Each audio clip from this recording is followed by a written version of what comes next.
नमस्कार मित्रों, मैं नीरज सक्सेना, फिजिक्स फैकल्टी। हम दूरदर्शी प्रारंभ कर चुके हैं। एक लेक्चर उस पर कंप्लीट हमने कर दिया है। उस लेक्चर में हमने दूरदर्शी, उसके प्रकार और फिर हमने खगोलीय अपवर्तक दूरदर्शी पढ़ा था। तो क्या पढ़ा था वो लिख देता हूं मैं। खगोलीय अपवर्तक दूरदर्शी है ना, ये हम पढ़ चुके। इसमें आवर्धन के फॉर्मूले हमने निकाल लिए थे, है ना। डी दूरी पर अगर प्रतिबिंब बने तो आवर्धन का सूत्र minus FO upon FE 1 plus FE upon D, और अनंत पर प्रतिबिंब बने तो आवर्धन का सूत्र माइनस FO अपॉन FE। अच्छे आवर्धन के लिए क्या होना चाहिए तो वो भी डिस्कस अपन ने कर लिया था। उसमें एक चीज विशेष डिस्कस की थी हमने कि अधिक आवर्धन के लिए अभिदर्शक की फोकस दूरी अधिक होनी चाहिए। क्लियर? ये तो सूत्र दिखाता है, तो ये तो साफ दिख रहा है। अब दूसरी चीज को समझो, जो पढ़ चुके उसमें समझो, है ना। खगोलीय अपवर्तक दूरदर्शी में दूर स्थित बिंब का स्पष्ट चमकीला प्रतिबिंब बनाने के लिए अभिदर्शक का द्वारक बड़ा होना चाहिए, ताकि बिंब से आने वाली अधिकाधिक किरणों को एकत्रित करके अभिदर्शक स्पष्ट और चमकीला प्रतिबिंब बनाए, जिसे नेत्रिका बड़ा करके देख ही लेगी। तो सब नेत्रिका में तो कोई दोष नहीं है। नेत्रिका तो ठीक है, जो उसके सामने आता है उसको अपने फोकस के अंदर एडजस्ट करके और सामने स्पष्ट प्रतिबिंब। पर अगर मान लो नेत्रिका के पास आने वाली चीज ही स्पष्ट नहीं है, मैं नेत्रिका को तो अभिदर्शक देगा। तो अभिदर्शक ही अगर नेत्रिका को स्पष्ट न देगा तो नेत्रिका क्या कर लेगी? लेंसेज वगैरह प्रतिबिंब बनाते थोड़ी हैं, होता है उसी को बड़ा करके दिखाते हैं। तो सब हमारी खगोलीय अपवर्तक दूरदर्शी में यह आवश्यकता रही कि सब अभिदर्शक का द्वारक बड़ा हो, ताकि दूर स्थित, जैसे हम चंद्रमा तारों की बात करें, दूर स्थित बिंब से आने वाली अधिकतम किरणें एकत्रित करके अभिदर्शक स्पष्ट चमकीला प्रतिबिंब नेत्रिका को प्रदान करे। ठीक है साहब। अब द्वारक आपको बड़ा करना है, फोकस दूरी भी बढ़ानी, वो तो फॉर्मूला बता ही रहा है। और द्वारक की महत्व मैंने आपको समझा ही दिया। अपवर्तक दूरदर्शी में अभी बात कर रहे हैं, अभी नए दूरदर्शी को अपन ने देखा नहीं है ना। अब सब जो उत्तल लेंस आपने अभिदर्शक के रूप में लगा रखा था, उसका द्वारक बड़ा करो। उसका द्वारक या किसी भी लेंस का द्वारक बड़ा करना या अधिक फोकस दूरी का लेंस बनाना या बहुत कम फोकस दूरी का लेंस बनाना, बहुत अधिक और बहुत कम, है ना, और बड़े द्वारक का लेंस बनाना कठिन है, खर्चीला भी है। अब साहब कठिन है तो ठीक है, कौन से बहुत ज्यादा बनाने हैं? कम बना लेंगे, बना तो लें। खर्चीला है उसमें भी चलो कोई दिक्कत नहीं है, सिंगल टाइम कोस्ट एक बार कोस्ट भी कर देंगे पूरी। लेकिन समस्या यही नहीं खत्म नहीं हो जाती। समस्या दूसरी ये आती है कि बड़े द्वारक व अधिक फोकस दूरी का लेंस बनाना कठिन व खर्चीला होने के साथ साथ प्रकाशीय दोष भी ले आता है। प्रकाशीय दोष जैसे वर्ण विपतन है, गोलीय विपतन है आदि, ये दोष भी लेंस में उत्पन्न हो जाते हैं।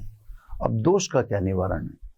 फिर दोष का तो कोई निवारण, चलो खर्चा भी लगा दिया, कठिनता को भी पार कर लिया, लेकिन अगर लेंस ही दोष देने लग जाए या लेंस में ही दोष उत्पन्न हो जाए तो फिर वो हमारे काम का ही नहीं।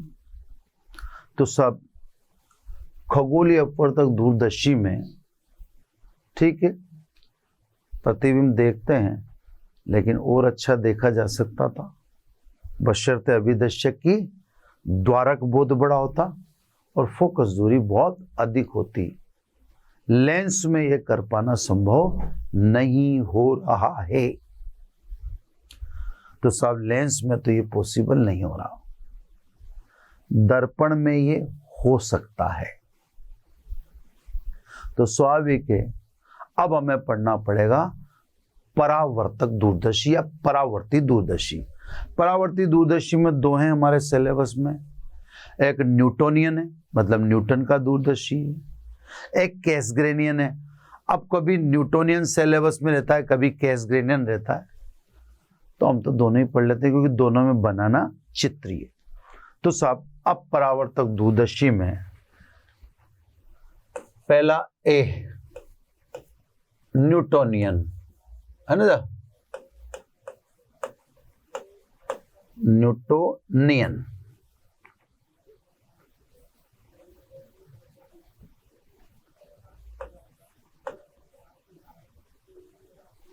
यानी न्यूटन का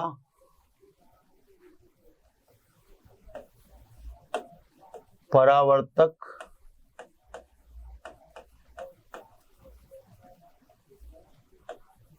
दूरदर्शी।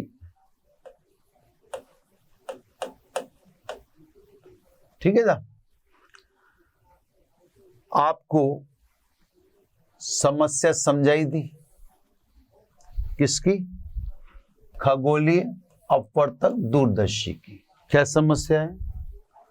लेंस का द्वारक व फोकस दूरी अधिक होनी चाहिए और लेंस में द्वारक व फोकस दूरी अधिक करना खर्चीला व कठिन होने के साथ साथ दोष भी उत्पन्न करता है, जो उसको वर्ण विपतन या गोली विपतन आदि के नाम से पुकारते हैं।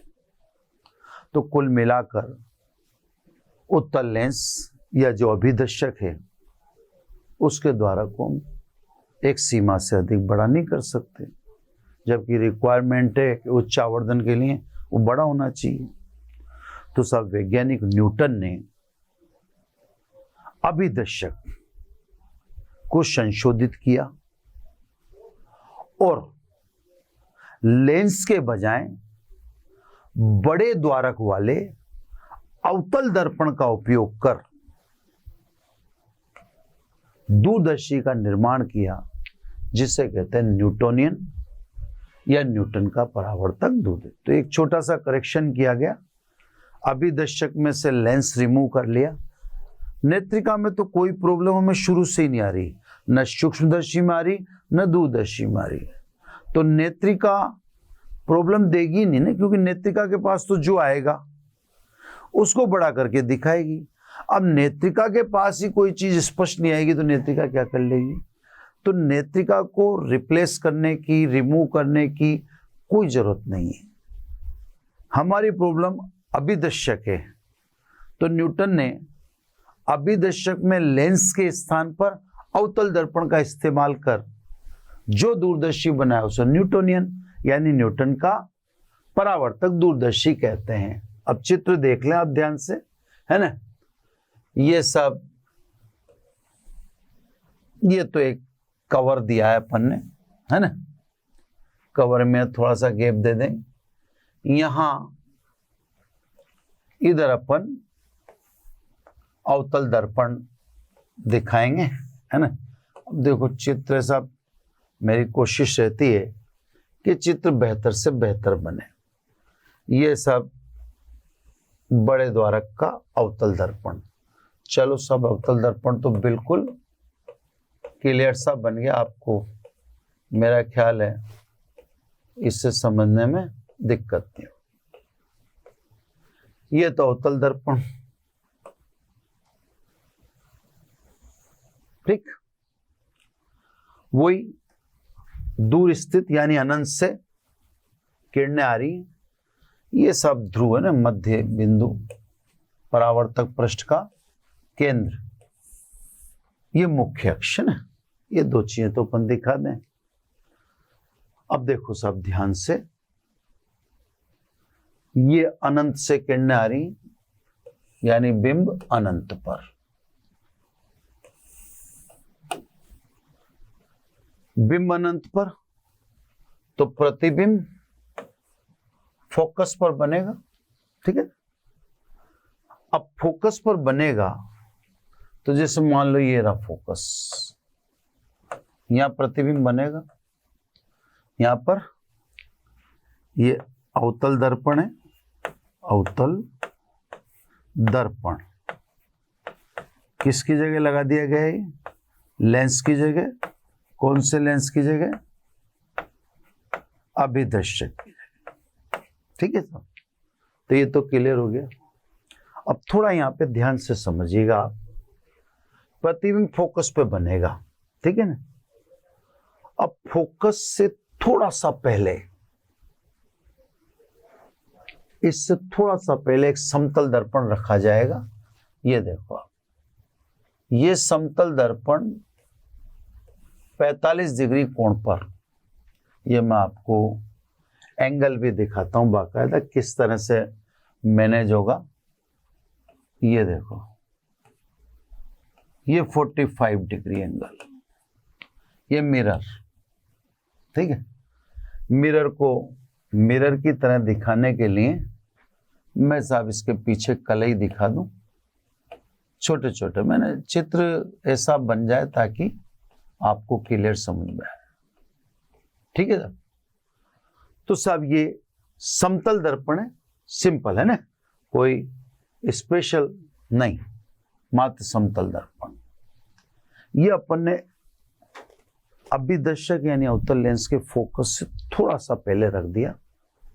क्यों रखा उसका सब पर्पज अभी आपको समझा दिया जाएगा। अब देखो, ये सब समांतरित प्रकाश कहां से आ रहा है? ये समांतरित प्रकाश आ रहा है अनंत से। ये प्रतिबिंब बनाएगा फोकस पर। अब देखना, मैं वहां ले जाऊंगा किरणों को, ये देखो, और उससे पहले ही क्या आ गया? समतल दर्पण। ये देखो, किरणों को मैं वहां ले जाऊंगा, लेकिन उससे पहले क्या आ गया? ये समतल दर्पण उससे पहले आ गया। इसका मतलब प्रतिबिंब P dash Q dash, P Q तो कहां पर है? अनंत पर है।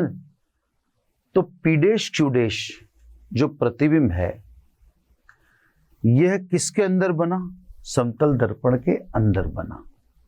इसीलिए तो अपन ने एफओ से थोड़ा सा पहले ये मिरर रख दिया है ना। नॉमेनक्लेचर हाथ के हाथ कर दे तो और ज्यादा अच्छा रहेगा। ये समतल दर्पण रख दिया। अभी रीजन बताना बाकी है मुझे ना, जो मैं एक बार पहले अच्छा सा चित्र बना लूं फिर अब ये 45 डिग्री कोण पर झुका समतल दर्पण, ये 45 डिग्री कोण पर झुके हुए समतल दर्पण के अंदर प्रतिबिंब बन रहा है P dash Q dash. Assume करना थोड़ा सा ना। अब नेत्रिका समतल दर्पण के अंदर ही देख रही है। कहां पर? नेत्रिका देख रही है समतल दर्पण के अंदर ही। किसके अंदर? समतल दर्पण के अंदर। ये नेत्रिका देख रही है। ये नेत्रिका में साहब कोई संशोधन नहीं किया जाएगा। नेत्रिका जैसी थी वैसी रखी जाएगी, क्योंकि नेत्रिका में किसी प्रकार का कोई प्रॉब्लम हमें नहीं हो रहा है। इससे नेत्रिका में हम किसी प्रकार का कोई संशोधन नहीं करेंगे, ठीक है ना। तो नेत्रिका में संशोधन करने की आपको आवश्यकता है ही नहीं। नेत्रिका तो जैसी बिगिनिंग से है वैसी रखेंगे। ये है साहब नेत्रिका। तो सब नेत्रिका पी डैश क्यू डैश को किसके अंदर देखेगी? समतल दर्पण के अंदर। और समतल दर्पण के अंदर ही नेत्रिका इस पी डैश क्यू डैश को किसमें समंजित कर लेगी? अपने फोकस के अंदर, और अंदर ही समतल दर्पण के अंदर ही अंतिम प्रतिबिंब P double dash Q double dash बना देगी और देख लेगी, है ना। अब मैं आपको समझाता हूं दोबारा। देखो सर, पी क्यू तो है अनंत पर, वो तो अपने को उस चित्र में भी विजिबल नहीं है जो अपन ने खगोलीय अपवर्तक दूरदर्शी का बनाया, उसमें भी विजिबल नहीं था वो, क्योंकि वो तो अनंत पर ही माना जाता है, चांद सूरज को मान रहे हैं, ठीक है। अब ये किरणें समांतरित वहीं से आ रही हैं, चांद सूरज जो भी आप कहना चाहो, वहीं से समांतर किरणें आ रही हैं। बिंब अनंत पर, तो प्रतिबिंब कहाँ बनेगा? फोकस पर। किसके? अवतल दर्पण के फोकस पर। यह अवतल दर्पण का फोकस, उससे थोड़ा सा पहले आपने समतल दर्पण रख दिया। कितने डिग्री कोण पर झुका हुआ? या आपने 45 डिग्री कोण पर झुका हुआ, मैंने दिखा भी रखा है कोण। क्यों रखा साहब? अब यहाँ पहले समतल दर्पण की छोटी सी कहानी समझ लो। समतल दर्पण आवर्धन का काम नहीं करता है, उसका m बराबर 1 है, अपन ने पढ़ रखा है। तो समतल दर्पण के लिए आवर्धन m = 1 है। वह प्रतिबिंब को बड़ा छोटा नहीं करता है, वह प्रतिबिंब को पास दूर भी नहीं लाता है। बस वो क्या करेगा? अपने अंदर जो निर्मित प्रतिबिंब है उससे किसको प्रदान करने का काम करेगा? नेत्रिका को, है ना। ये जो अपन ने यह बनाई, ये है नेत्रिका, ठीक है ना। ये नेत्रिका है ना। आंख ढंग की बना दो यार, आंख में मजा नहीं आया, आंख बकवास बनी। आंख अच्छी बन जाए, फर्स्ट क्लास, थोड़ी तो जमे, ठीक है ना। चलो जमी तो अभी भी नहीं, पर चलने दो। तो सब समतल दर्पण अपने अंदर, अब समतल दर्पण के अंदर क्या बना? देखो, समतल दर्पण, इसके अंदर बना पी डैश क्यू डैश। समतल दर्पण के अंदर आपको दिखाई नहीं देगा, इसीलिए तो अपन ने थोड़ा सा पहले क्या रखा? 45 डिग्री पर झुका समतल दर्पण। तो ये समतल दर्पण पी डैश क्यू ए, समतल दर्पण के अंदर पी क्यू का प्रतिबिंब पी डैश क्यू डैश बना। थोड़ा सा आप अज्यूम करो दिमाग में ना। अब 45 डिग्री कोण पर क्यों झुका है इसको? अगर समतल दर्पण 45 डिग्री कोण पर झुका है तो आपतित और परावर्तित किरण के बीच कोण कितना होगा? 90 डिग्री, दुगना होगा ना भाई। आप अभिलंब से आपतन कोण 45 और अभिलंब से परावर्तन कोण 45, तो 45 कितना हो गया? मतलब आपतित और परावर्तित किरण के बीच कोण कितना हो गया? 90 हो गया ना। ये देख लो आप, ये सब अभिलंब, ये आपतन कोण 45 और ये परावर्तित किरण 45। तो आपतित किरण और परावर्तित किरण के बीच टोटल कोण कितना हो गया? 90 डिग्री। अब आप देख लो, अवतल दर्पण और नेत्रिका कितने डिग्री पर है? 90 डिग्री पर। ये दोनों एक दूसरे से 90 डिग्री पर है ना। ये देखो आप, ये अवतल दर्पण ये यहां देगा और ये नेत्रिका ये यहां लेगी, तो दोनों के बीच कोण कितना है? 90 डिग्री। इसीलिए समतल दर्पण को कितने कोण पर रखा? 45 डिग्री पर। अब सब प्रतिबिंब पी डैश क्यू डैश कहां बना? समतल दर्पण के अंदर, ठीक है। अब ये नेत्रिका का रोल, यहां पे आ जाओ सब। नेत्रिका क्या करेगी? नेत्रिका समतल दर्पण के अंदर किससे देखेगी? पी डैश क्यू डैश को, ठीक है। आगे पीछे सरकाएंगे इससे। जब ये आगे पीछे सरकाए क्या करेंगे? पी डैश क्यू डैश को नेत्रिका के ओ और एफ के बीच में लेंगे, है ना। तो पी डैश क्यू डैश किसके बीच में लिया जाएगा? ओ और एफ के बीच में लिया जाएगा। ओ और एफ के बीच में पी डैश क्यू डैश आया तो नेत्रिका बिंब की ओर ही, यानी समतल दर्पण के अंदर ही अंतिम सीधा बड़ा प्रतिबिंब P double dash Q double dash निर्मित करेगी। तो P double dash Q double dash और PQ ये दोनों किस में है साहब? ये दोनों के दोनों समतल दर्पण में। और PQ कहां पर है?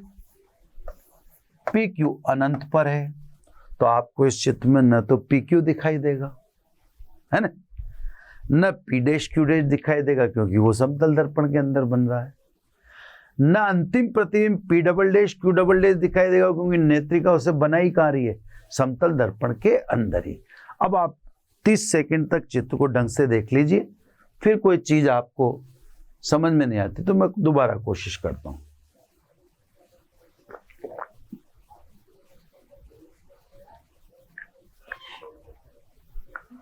इस सिचुएशन को आप देखो, इससे समझो। अब समतल दर्पण के अंदर कैसे घटित हो रहा है तो मैं आपको इससे समझाने की कोशिश करता हूं। ये अवतल दर्पण है ना, वो छोटी चीज होती तो ज्यादा बेहतर होता। चलो इससे समझे, चाबी से समझ लेते हैं ना। हाँ बिल्कुल, मेरा हाथ भी बैठ जाएगा। ये देखो, ये अवतल दर्पण है, ध्यान से देखना आप, है ना। अब इस छल्ले को तो थोड़ा अवॉइड कर दो, छल्ले को अवॉइड कर दो तो चाबी छल्ले में से बाहर निकाल लेता हूं तो आपको बिल्कुल अब समझ में आ जाएगा। मेरे पास व्यवस्था भी है थोड़ी सी, देखो साहब कैसे हो रहा है, मैं आपको समझाने की कोशिश करता हूं, है ना। आप हो सकता है इससे बेहतर समझ पा लो। देखो साहब हो क्या रहा है एग्जैक्टली वो मैं आपको दिखा देता हूं, है ना। और कहां पे दिखा रहा हूं? समतल दर्पण के अंदर। देखो साहब, ये तो पहले इधर देखो आप, अवतल, ये मेरा हाथ से छूट गया, ये लो ना, थोड़ा सा जूम कर लेना आप भी। तो ये तो आपके अवतल दर्पण से हो रहा है। अवतल दर्पण ये देखो प्रतिबिंब बना के दे रहा है। इस चाबी को आप मान लो P डैश Q डैश, है ना। ये किसके अंदर बन रहा है? ये बन रहा है आपके नेत्रिका, समतल दर्पण के अंदर ये चाबी बन रही है। आप तो ये सोचो प्रतिबिंब के रूप में, और नेत्रिका इससे ही देख रही है। तो देखो P डैश Q डैश अवतल दर्पण और नेत्रिका के बीच में कॉमन है ना। एक मिनट इसको बांध देता हूं एक सिरे को, तो बहुत क्लियर अजम्पशन हो जाए। ये लो, बहुत ही अच्छा हो गया, ये लो बांध दिया मैंने। तो बांधने से और कुछ था नहीं मेरे पास ऑब्जेक्ट, तो हाँ सर, अब यूं एक तरफ से पकड़ लूंगा मैं। तो अब देखो सर, ये तो दे रही है आपको अवतल दर्पण। चाबी को क्या मान रहे हो आप इस समय? P डैश Q डैश, जो किसके अंदर बन रहा है? समतल दर्पण के अंदर। अब इस P डैश Q डैश को कौन देख रहा है? नेत्रिका, 90 डिग्री से। नेत्रिका भी कहां देख रही है? समतल दर्पण के अंदर। नेत्रिका इसे कहां ले आती है? अपने फोकस में, और अपने फोकस के अंदर लाकर समतल दर्पण के अंदर ही क्या देखती है? अंतिम सीधा और बड़ा प्रतिबिंब P double dash Q double dash. तो सब P डैश Q डैश अवतल दर्पण और नेत्रिका के बीच कॉमन हुआ। चलो इधर से देख लो, ये अवतल दर्पण, ये नेत्रिका, दोनों के बीच में कॉमन कौन है? P dash Q dash. चलो अब मैं आपको इसका चित्र दिखाता हूं, उससे आप तुरंत समझ में आ जाएगा। तो आपको ये देखो, यहां भी मैंने आपको क्या बताया था, ये देखो P डैश Q डैश नेत्रिका और अभिदर्शक के बीच कॉमन है, ये देखो, है ना। और तो जब अपन ने डेरिवेशन किया था तो ये देखो, तो P डैश Q डैश दोनों के बीच में कॉमन था। P dash Q dash O1 हुआ त्रिभुज P dash Q dash O2 से। समझ में आ गई बात? अब यही चीज अपन ने अभी डिस्कस की। तो अभी भी जो समतल दर्पण के अंदर P डैश Q डैश है, वह नेत्रिका और अभिदर्शक दोनों के बीच कॉमन है, सीन वैसा का वैसा ही है, लेकिन दिख इसलिए नहीं रहे क्योंकि ये दोनों समतल दर्पण में है और PQ अनंत पर है। बहरहाल समतल दर्पण के अंदर समतल दर्पण के अंदर P' Q' प्रतिबिंब अभिदर्शक से जा रहा है और नेत्रिका को मिल रहा है। तो जैसे खगोलीय अपवर्तक दूरदर्शी में P' Q' कॉमन था नेत्रिका व अभिदर्शक के बीच, इसी प्रकार न्यूटन के परावर्तक दूरदर्शी में भी P' कॉमन है अभिदर्शक और नेत्रिका के बीच, इसलिए सूत्र यथावत ही रहेंगे, सूत्र वो के वही रहेंगे, सूत्र में किसी प्रकार का कोई परिवर्तन नहीं होगा। तो मैंने आपसे कहा था सूत्र का प्राप्त करने ही नहीं, सूत्र की अपने को जरूरत है ही नहीं, सूत्र वैसे के वैसे रहेंगे, है ना। अब सब कैसग्रेनियन पढ़ लें, फिर लाभ वाप की चर्चा कर लेंगे। कैसग्रेनियन में भी चित्र बनाना है ना, उसमें भी कुछ दिखने वाला नहीं है। तो बी केस ग्रेनियन या अपन कह दें केस ग्रेन का परावर्तक दूरदर्शी। अब देखो साहब, इसमें आपको ज्यादा एनर्जी लगानी नहीं, क्योंकि केसग्रेन ने जो न्यूटन का दूरदर्शी जो भी अपन पढ़ के निपटे, जिसको अपन ने इतनी देर तक दिमाग लगाया, जिसमें उस न्यूटन के दूरदर्शी में ही थोड़ा सा संशोधन किया और जो बना उसे कैसग्रेनियन दूरदर्शी कहते हैं। कैसग्रेनियन दूरदर्शी में भी दो दर्पण हैं, जैसे आपके न्यूटोनियन में थे। न्यूटन में एक अवतल दर्पण था, एक समतल दर्पण था। मैंने आपको क्लियर किया था, समतल दर्पण आवर्धन का कार्य नहीं करता, पास दूर लाने का कार्य नहीं करता, बस समतल दर्पण जो अपने अंदर P' Q' बना है वो नेत्रिका को देने का काम करता है, बस इतना सा काम था। 45 डिग्री का समझा जाए तो साहब कैसग्रेन ने न्यूटन के दूरबीन में थोड़ा सा संशोधन किया, समतल दर्पण के बजाय उत्तल दर्पण का इस्तेमाल किया और जो नया दूरदर्शी बनाया उसे कैसग्रेनियन दूरदर्शी कहते हैं। तो साहब कैसग्रेन का दूरदर्शी का चित्र वही व्हाइट से बना दूं, है ना, ये व्हाइट से,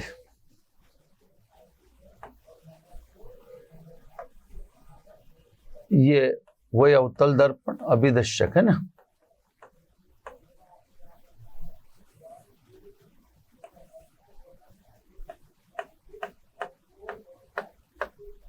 ठीक है, ये तो हो गया अभिदर्शक,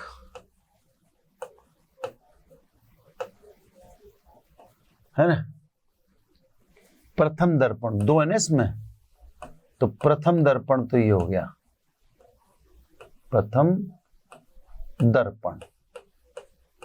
कौन सा हुआ ये है अवतल दर्पण। चलो सर, इसमें दो दर्पण का इस्तेमाल करेंगे। तो एक तो ये दिखा दिया आपको, अब थोड़ा सा कर्वेचर जैसा घुमाव होना चाहिए कुल मिला के, है ना।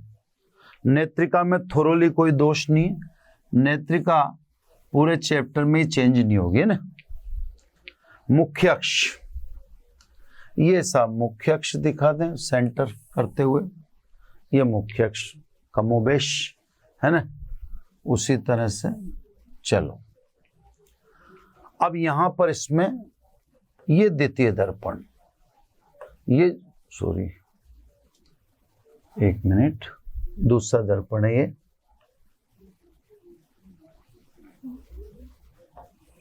ये द्वितीय दर्पण, लेकिन ये उत्तल दर्पण है। जबकि न्यूटोनियन में यह समतल दर्पण था, है ना। थोड़ा सा घुमाओ तो ये द्वितीय दर्पण, द्वितीय उत्तल लिख दो डायरेक्ट, उत्तल दर्पण, है ना। द्वितीय उत्तल दर्पण, ठीक है साहब। फर्स्ट वो ही गया।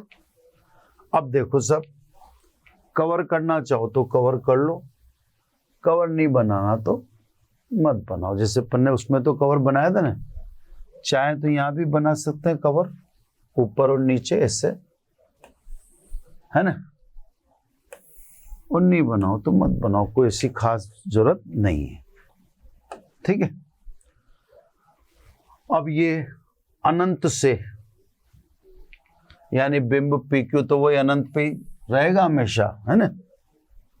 ये बिंब पी क्यू, ठीक है।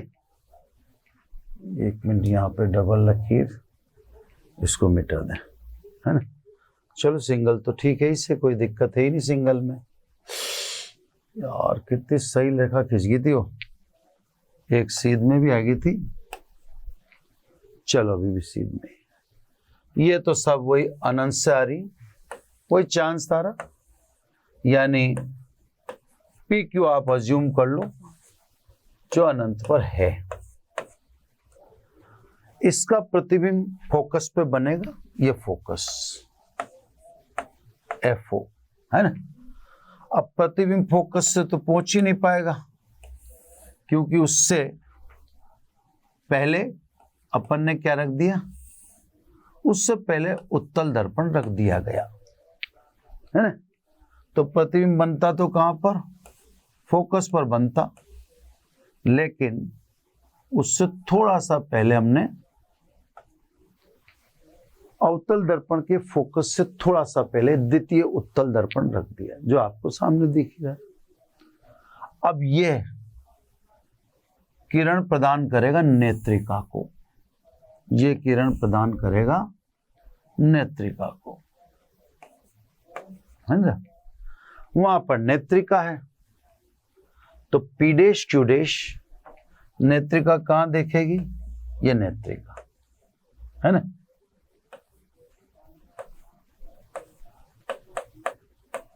ठीक है, ये नेत्रिका लेंस की बन रही है थोरोली, है ना, क्योंकि नेत्रिका में किसी प्रकार की कोई विवाद ही नहीं है ना। तो नेत्रिका को अपन शुरू से ही उसी तरह से बना रहे, दूरदर्शी से, ये माइक्रोस्कोप से। अब पी डैश क्यू डैश कहाँ है, उत्तल दर्पण के अंदर, जैसे वो आप सब समतल दर्पण के अंदर था यहाँ पर। तो पी डैश क्यू डैश उत्तल दर्पण के अंदर है, नेत्रिका उसे कहां देख रही है, उत्तल दर्पण के अंदर। तो उत्तल दर्पण के अंदर ही नेत्रिका पी डैश क्यू डैश को अपने फोकस के अंदर एडजस्ट करती है, और अंदर ही अंतिम प्रतिबिंब P double dash Q double dash प्रदान कर देती है, जो आपको यहां पर ना तो पी क्यू दिखेगा क्योंकि वो अनंत पर है। पी डैश क्यू डैश कहाँ है, पी डैश क्यू डैश आपका उत्तल दर्पण के अंदर है, और P double dash Q double dash कहाँ है, वो भी आपका उत्तल दर्पण के अंदर ही है। यहां भी अगर आप देखें तो उत्तल दर्पण के अंदर जो पी डैश क्यू डैश है वह अभिदर्शक और नेत्रिका के बीच में कॉमन है। जैसे कि खगोलीय अपवर्तक दूरदर्शी में था, तो सूत्र तो यहां भी यथावत ही रहेंगे, यानी सूत्र तो यहां भी आप ऐसे के ऐसे ही काम में लेंगे, यही सूत्र वापस काम में लेंगे। तो सब इसमें खगोलीय अपवर्तक दूरदर्शी के जो सूत्र थे वही सूत्र आपके न्यूटोनियन में काम आ जाएंगे, है ना, और वही सूत्र आपके कैसग्रेनियन में काम आ जाएंगे। कैसग्रेनियन संशोधित रूप है किसका, न्यूटोनियन का। उसने समतल दर्पण के बजाय क्या रख दिया, उत्तल दर्पण।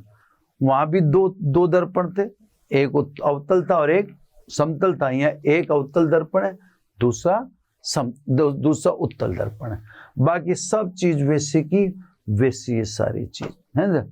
केसगेनन दूरदर्शी अमेरिका में भी, जिसका शायद अभिदर्शक का द्वारा 10 मीटर तक है, सुना है मैंने, अब एग्जैक्ट तो मुझे ध्यान नहीं, लेकिन हवाई में शायद अमेरिका में जो है वहां पर है, और उसका द्वारा 10 मीटर बड़ा है। अब आप सोचो कितना स्पष्ट दिखता होगा। तो 2 सेकंड आप चित्र देख लो ढंग से, चित्र सारे करेक्ट बने। ये इसलिए दिखा रहा हूं मैं आपको चित्र, क्योंकि दूरदर्शी सूक्ष्मदर्शी इनके चित्र बुक में एग्जैक्ट नहीं है। तो आप जो ये दूरदर्शी और सूक्ष्मदर्शी के जो चित्र है वो मैं बना रहा हूं, उन्हीं की कॉपी करें। अपन लॉजिकली बनाते हैं, इससे अपने चित्र सही होते हैं। अपने चित्र में कहीं विवाद है ही नहीं कहीं से कहीं। अब सब परावर्तक दूरदर्शी भी खत्म हो गया। क्या एडवांटेज है परावर्तक दूरदर्शी का, क्या फायदा है? तो देखो अब मैं आपको फायदे बताता हूं ना। तो लाभ क्या है परावर्तक दूरदर्शी के लाभ, है ना।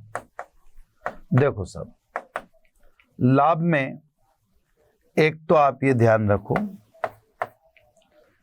कि अल्प अवशोषण के कारण, देखो जो लेंस से बनेगा, लेंस से जो चीज बनती है, मैं इधर ही समझा देता हूं ना। जैसे लेंस से, या आप पारदर्शी माध्यम से समझो, आप ये एक ट्रांसपेरेंट मीडियम है। जब इस पर प्रकाश आपतित करोगे तो उसके कुछ अंश को परावर्तित होने से नहीं रोक सकते आप, उसका कुछ अंश अवशोषित होने से नहीं रोक सकते आप, फिर रिमेन उसका ट्रांसमिट होगा यानी बाहर निकलेगा। तो सब अपवर्तन के केस में आपतित किरण का कुछ भाग परावर्तित होता है, इसको नहीं रोका जा सकता, भले वो अल्पी होता हो पर परावर्तित होता है। सरफेस से प्रकाश टकराने के बाद परावर्तित तो होगा ही। ये जरूर है कि उसकी मात्रा भले अल्प हो पर होगी।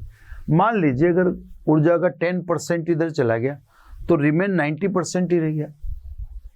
खुद माध्यम है पारदर्शी तो एब्जॉर्ब भी करेगा। मान लीजिए उसने 20% एब्जॉर्ब कर लिया तो 30% एनर्जी तो आपकी ऐसे वेस्ट होगी, है ना। अब दर्पण की बात करें तो दर्पण में एब्जॉर्प्शन कहाँ होगा, क्योंकि उसके तो आर पार प्रकाश को जाना ही नहीं है। बस पारदर्शी माध्यम में तो एक से दूसरी तरफ जाना ही जाना है ना। तो सब फिर भी अपन मान रहे हैं कि चलो अल्प अवशोषण किसी न किसी कारण से हो जाएगा। तो सब अल्प अवशोषण के कारण या अत्यल्प अवशोषण के कारण दर्पण से निर्मित प्रतिबिंब लेंस से निर्मित प्रतिबिंब की तुलना में ज्यादा स्पष्ट व चमकीले होते हैं। अर्थात परावर्तक दूरदर्शी में निर्मित प्रतिबिंब अपवर्तक दूरदर्शी की तुलना में स्पष्ट व चमकीला होगा। दोबारा ध्यान से सुन लें, जहां हम दर्पण को यूज कर रहे हैं वहां प्रकाश का अल्प अवशोषण है तुलना में लेंस के, है ना। तो सब दर्पण में प्रकाश के अत्यल्प अवशोषण के कारण दर्पण से निर्मित परावर्तक दूरदर्शी द्वारा प्राप्त प्रतिबिंब अपवर्तक दूरदर्शी से प्राप्त प्रतिबिंब की तुलना में चमकीला और ज्यादा स्पष्ट होगा। समझ में आएगी बात, है ना। तो सब परावर्तक दूरदर्शी के प्रतिबिंब चमकीले होते हैं अपवर्तक दूरदर्शी से। अब दूसरी बात, नंबर 2, अपवर्तक दूरदर्शी में अपन द्वारक बढ़ाते हैं, बड़ा आकार करते हैं, तो बड़ा आकार करने से गोलीय विपतन, वर्ण विपतन आदि के दोष उत्पन्न हो जाते हैं लेंस में। दर्पण में ऐसा नहीं होता। दर्पण में ज्यादा गोलीय विपतन का दोष आ सकता है, लेकिन अवतल दर्पण को अगर आप पैराबोलिक कर लोगे तो परवलयाकार करने के बाद वह जो दोष हैं वो भी दूर हो जाएगा। मतलब कहने का यूं है कि परावर्तक दूरदर्शी में ऐसे दोष नहीं है। जो एक दोष गोलीय विपतन का हो सकता है तो पैराबोलिक कर दो, पैराबोलिक करते ही वो समाप्त हो जाएगा। तो साहब ये एडवांटेज है मेरे हिसाब से। अब न्यूमेरिकल करेंगे अपन, है ना, एनसीईआरटी के न्यूमेरिकल करने अपने को। मैं एक बार ये और देख लूँ कि एडवांटेज में और क्या था एडवांटेज, है ना। एडवांटेज जो अपन ने मैंने बोले तो मैंने दो तो बोल दिए, लेकिन कहीं और ज़्यादा हो। हाँ तो ये बोल ही दिया, प्रकाश का अवशोषण अति अल्प होने के कारण परावर्तक दूरदर्शी में प्रतिबिंब अपवर्तक दूरदर्शी की तुलना में चमकीला होगा, है ना। ये बता ही दिया मैंने। अवतल दर्पण के स्थान पर परवलयाकार दर्पण का उपयोग कर गोलीय विपतन के दोष को समाप्त कर सकते हैं, है ना। आप ये भी कह सकते हो कि सब परावर्तक दूरदर्शी से निर्मित प्रतिबिंब में वर्ण विपतन का दोष नहीं होता है। बात एक ही है ना। तो ये तो सब आपका दूरदर्शी पूरी तरह से क्लोज हो गया। मैंने आपसे कह रखा है कि जैसे जैसे चीजें क्लोज होती जाएंगी वैसे वैसे उसके साथ में न्यूमेरिकल कर देंगे।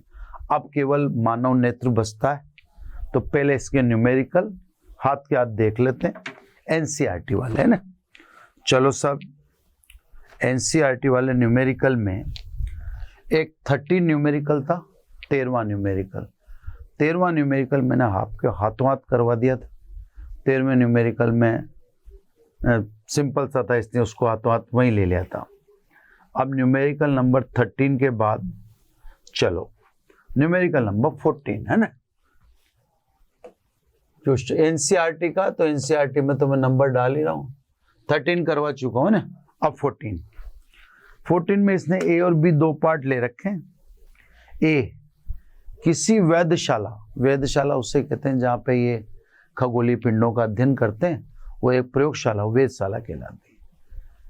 किसी वेधशाला की विशाल दूरबीन के अभिदर्शक की फोकस दूरी 15 मीटर है। अब आप देख लो, अभिदर्शक की फोकस दूरी 15 मीटर है। मीटर में है साहब, मतलब सेंटीमीटर में देखो आप तो 100 सेंटीमीटर का 1 मीटर, तो ये 1500 सेंटीमीटर हो गया। तो बात की अपन ने अपने परिणाम में भी ये बातें आई थी, है ना। वहां भी देखो क्या अपनी चीजों जो पढ़ी है उनको भी हाथों हाथ रियलाइज करना चाहिए कि हाँ यार ये चीज अपने भी आ रही है, एफओ अधिक होना चाहिए। ये भी यही कह रहा था, है ना। चलो सब, है ना। यदि 1 सेंटीमीटर फोकस दूरी की नेत्रिका की फोकस दूरी कमी होती है, इसमें कुछ भी नया नहीं है, 1 सेंटीमीटर, है ना। चलो सब, फोकस दूरी की नेत्रिका का उपयोग करें तो आवर्धन क्षमता बताओ। क्वेश्चन नंबर ए, तो सी के आवर्धन क्षमता, ये मैंने आपसे कह दिया कि F4 Fe देकर आवर्धन क्षमता पूछी जा रही है, तो आप समझ जाना कि अंतिम प्रतिबिंब अनंत पर बनता है। मतलब दूरबीन में F4 Fe देकर आवर्धन क्षमता पूछने का मतलब ही यही है कि अनंत आपको यूज करना है ना। तो सब अनंत पर प्रतिबिंब के लिए, अनंत पर, ये नहीं कह रहा अपने को सम दिमाग लगाना, अनंत पर प्रतिबिंब के लिए, है ना। सूत्र इससे m बराबर FO अपॉन Fe। माइनस लिखना चाहो लिख दो, कोई दिक्कत वाली बात नहीं, है ना। माइनस का मतलब अंतिम प्रतिबिंब उल्टा बनना होता है। तो ये 1500 और ये 1 Fe का मान है 1 सेंटीमीटर, यानी आवर्धन हो गया 1500, है ना। माइनस पे ध्यान मत दीजिए, माइनस तो बता रहा है कि अंतिम प्रतिबिंब बिंब की तुलना में उल्टा बनेगा, है ना, जो समझा दिया था मैंने आपको। चलो सब, ये एक क्वेश्चन हो गया। अब बी में क्या पूछ रहा है ये, यदि इस दूरबीन का उपयोग कर चंद्रमा का अवलोकन करते हैं, मतलब चंद्रमा को देखते हैं, तो अभिदर्शक लेंस द्वारा, अब ये नेत्रिका बीच में नहीं ला रहा, इसकी बात को पढ़ने में ही दम है। अभिदर्शक लेंस द्वारा निर्मित चंद्रमा के प्रतिबिंब का व्यास क्या होगा, है साहब? ये आपसे किसके बारे में पूछा है? अभिदर्शक द्वारा, नेत्रिका द्वारा नहीं पूछ रहा, केवल अभिदर्शक लेंस, यानी सिंगल लेंस है ना। अभिदर्शक द्वारा चंद्रमा के प्रतिबिंब का व्यास क्या होगा? इससे चंद्रमा का व्यास 3.48 इंटू 10⁶ मीटर और चंद्रमा की कक्षा की त्रिज्या 3.8 इंटू 10⁸ मीटर। अब देखो साहब क्या स्थिति है, मैं आपको समझाने की कोशिश करता हूं। पहली बात, अरे यार लाइन टेढ़े होते बिगड़ जाता मामला। इसने साहब देखो, आप टेक्निकल तरीका है इसका। मैं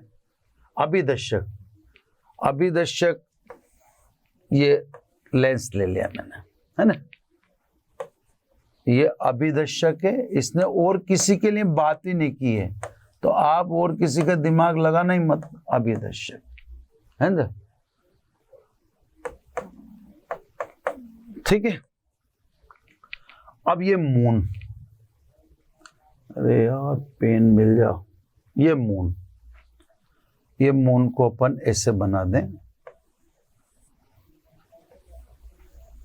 ठीक है।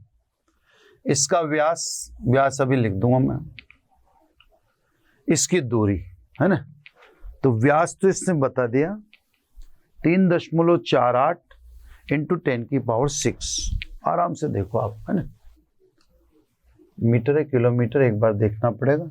ये व्यास D1 है ना, मीटर, ये D1 कितना, यहां लिख देता हूं, D1 3.48 इंटू 10⁶ मीटर 8। अब इस डिस्टेंस को कुछ और लिख दें सब, R1 लिख दें, है ना, R1 लिख देते हैं, ठीक है। ये डिस्टेंस लिख दी R1, कितनी बता रहा है?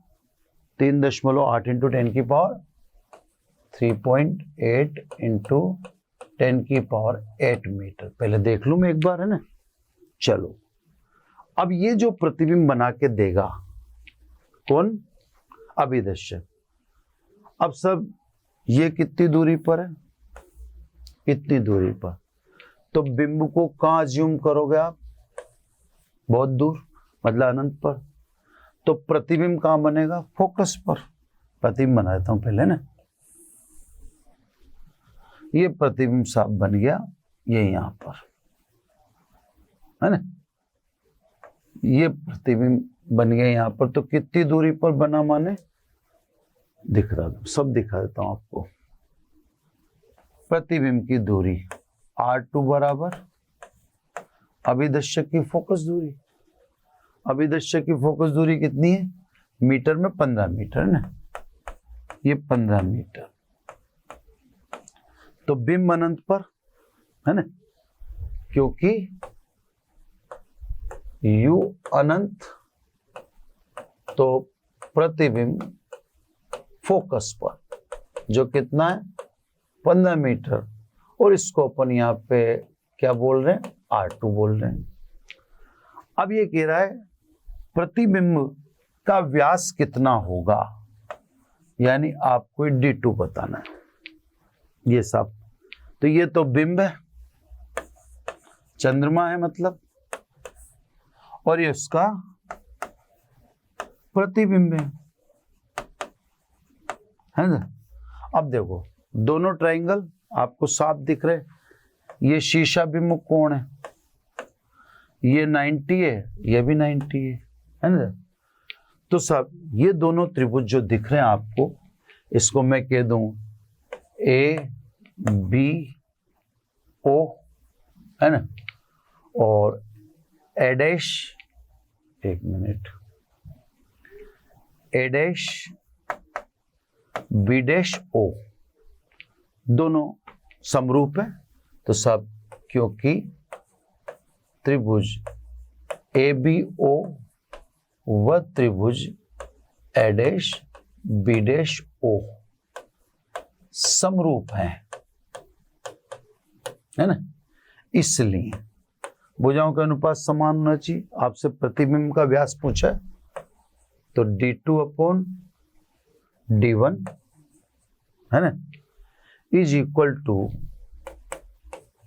r2 अपॉन r1 है ना। भुजाओं का अनुपात समान होना चाहिए, त्रिभुज समरूप है, यानी सीधी सीधी बात d2 बराबर r2 upon r1 into d1। ठीक है साहब। तो सब प्रतिबिंब जो बनेगा उसमें चंद्रमा का व्यास कितना दिखेगा, r2 कितना लिखो 15 मीटर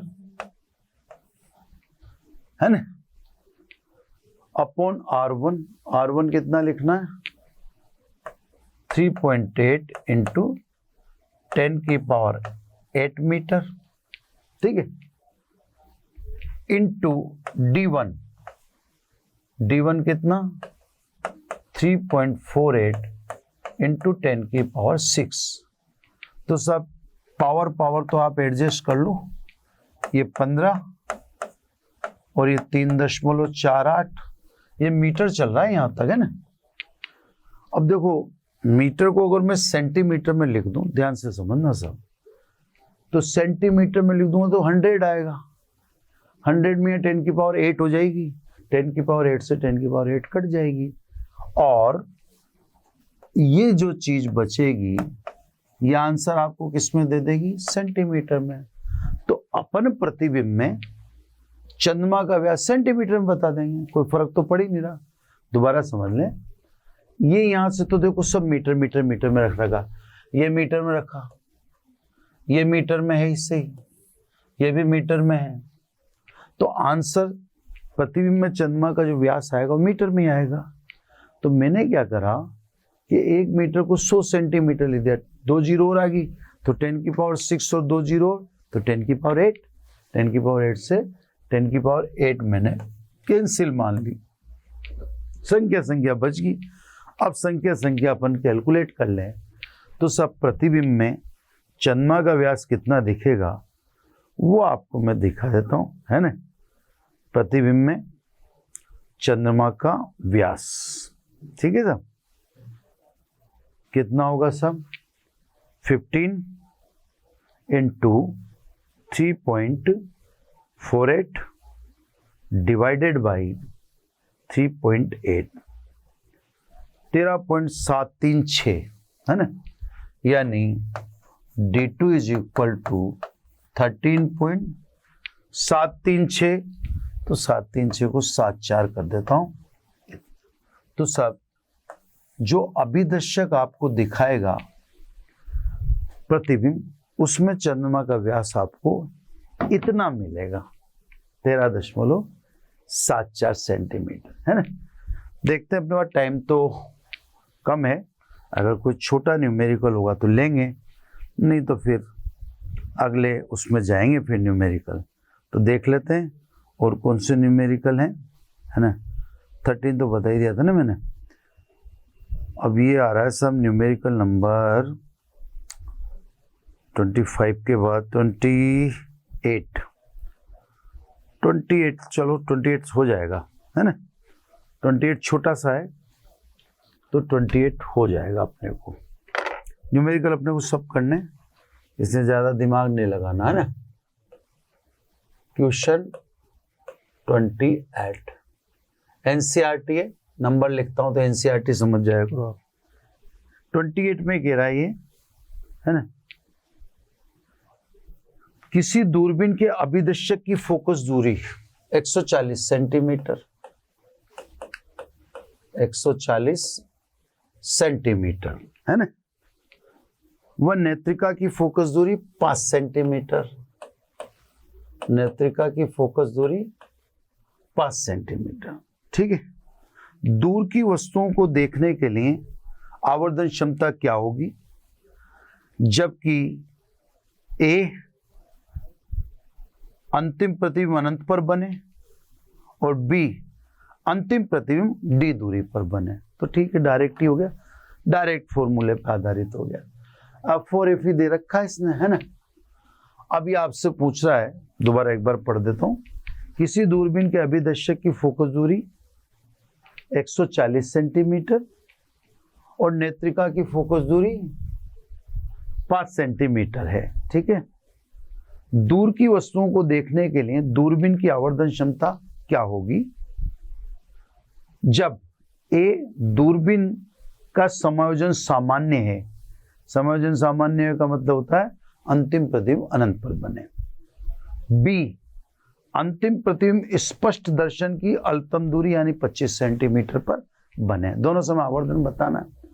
तो पहले ए है ना, ए का मतलब अंतिम प्रतिबिंब अनंत पर बने। आ जाएगा साहब, इसलिए मैं आराम से लिख रहा हूं, अनंत पर बने। तो m is equal to minus FO upon FE, है ना। वैल्यू पुट कर दो, m FO कितना 140, FE कितना 5, माइनस लगाए रहने दो, कोई दिक्कत नहीं। माइनस अंतिम प्रतिबिंब के उल्टे होने को बताता है। तो सब ये हो गया आपका 2 और 8 माइनस का 28, यानी आप m बराबर 28 भी लिख सकते हो, उससे कोई फर्क नहीं पड़ता। ठीक है सर। तो सब आवर्धन जब अंतिम प्रतिबिंब अनंत पर बनेगा तो इतना होगा। अब दूसरा, अंतिम प्रतिबिंब डी दूरी पर बने, है ना, डी दूरी पर बने। ठीक है, इसका आवर्धन का फॉर्मूला था शायद FO upon FE 1 plus FE upon D, ये था मेरे को जो ध्यान दे रहा है ना, है भी यही, आप तो रीचेक कर लीजिएगा। m is equal to minus FO वही 140, FE वही 5, ये तो 28 से आएगा, ये तो 28 आ ही रहा है ना ऊपर, है ना। चलो 1 प्लस FE कितना, FE 5 अपॉन D, D यानी 25। ठीक है सर। तो सब m बराबर यही है ना साहब, कहीं गड़बड़ नहीं हो जाए। डी दूरी पर बने तो 1 प्लस FE अपन अपॉन में से, ठीक है ना। ये तो -28 लिख लें, है ना, क्लियर। अब इधर आ जाए, इधर ये 5, तो 5 और 1 6, एक मिनट, 1 प्लस 1 अपॉन 5, है ना, यही 1 है। तो 5 और 1 6, 6/5, यानी m बराबर 28 इंटू 6/5। अब कर लो साहब इससे, है ना, डायरेक्ट कैलकुलेटर से करकुरा देता हूँ। 28 इंटू 6, 28 इंटू 6 डिवाइडेड बाई 5, खत्म, 33.6। तो अब आवर्धन होगा 33.6 गुना। तो सब डी दूरी पर बनाते हैं तो अंतिम प्रतिबिंब बड़ा दिखता है ना, दिखेगा भी से स्पष्ट दृष्टि की न्यूनतम दूरी। अब दूरदर्शी में एक दो न्यूमेरिकल बचे होंगे छोटे मोटे, मैं दिखा देता हूं। देखो 28वां ही हो गया, 29वां और 30वां, 2 न्यूमेरिकल और बचे, अगले उसमें लेक्चर में कर देंगे। और अगर कोई इंपॉर्टेंट और होगा तो करेंगे, नहीं तो मानव नेत्र पढ़ा के फिर क्लोज कर देंगे ना, फिर चैप्टर को क्लोज कर देंगे। आप ये समझ लें कि ये चैप्टर हर संभव इसने जो न्यूमेरिकल कराया एकेडमिक में, इस न्यूमेरिकल से बाहर आने वाला नहीं है ना। Thank you very much. आशा करता हूं हमारे टॉप एजुकेटर का यह लेक्चर आपको पसंद आया होगा। अगर पसंद आया है तो वीडियो को लाइक करिए, चैनल को सब्सक्राइब करिए और शेयर भी करिए, क्योंकि ज्ञान बांटने से बढ़ता है और सही बताऊं तो पुण्य भी मिलता है। मुझे सुनने के लिए बहुत बहुत धन्यवाद। Thank you.